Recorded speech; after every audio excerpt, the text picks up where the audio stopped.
Ini I'm a woman aged 34. Ndane 3 years ndaroorwa. Nyaya yangu yakamira yakadai. Ini ndakakura amai vangu vachienda kunotengesa kuJoni zvekuti vaiita mwedzi wese vasipo o 2 months chaidzo. Pese pavanenge vasipo ndaisara nehanzvadzi yangu aiva grade 6 ini ndiri grade 3. Taitogara tiri 2. Rimwe zuva takanzi uyai muone TV nemwana walandlord aiva kumaform 2 by then. Mwana uye aiona pono ndokutiti muende munodzidzira zvamaona izvo zvinonakidza. Isu tabudawo muye takaenda kumba manheru kwakutoudzana nebrother yangu kuti ngatiitei zviya. It became our habit yekuita sex kubva ndiri at a tender age kusvika tikure. My mom havatozive kuti ndozvatinoita.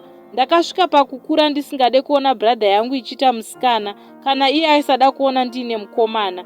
It so happened kuti ndakazotangawo kudanana nevamwe brother vekuchechi, but my brother was against it because takange tava kutoita zvekuti tinotsvaga lodge chaiyo kuti tiite sex. Zvisinei ndakabva ndatanga kurarawo nabrother vekuchechi vaye, but we used protection. Ini ndakabva ndabata pamuviri pebrother yangu. I told him kuti hona ndave nenhumbu. Ipapo my brother akange ava kutoenda kubasa. Akabva anditi, usabvisa nhumbu yangu iyoyo, unoda kuuraya mwana here, chatingatoita kupa mukomana wako uyu mhosva. Zveshuwa takaita sekudaro, ndakabva ndatizira.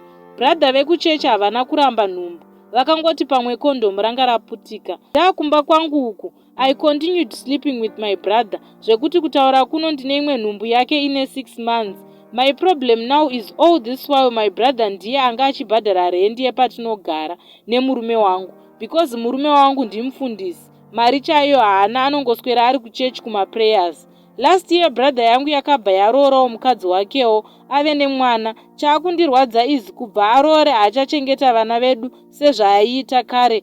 Rent chaiyo haachabhadhare in time. Iye mukadzi wake anomuendesa kumaholidays nevana, asi ini ndine nhumbu yake nemwana atova ne3 years. Hatina musi watakaendeswa kuholiday. Mari chaiyo yeupkeep haachaunzi. Ndoitawo sei veduwe? Ndiri kunzwa kurwadziwa zvese nekuvenga muroora kuti ndiye akauya kuzokanganisa life yedu.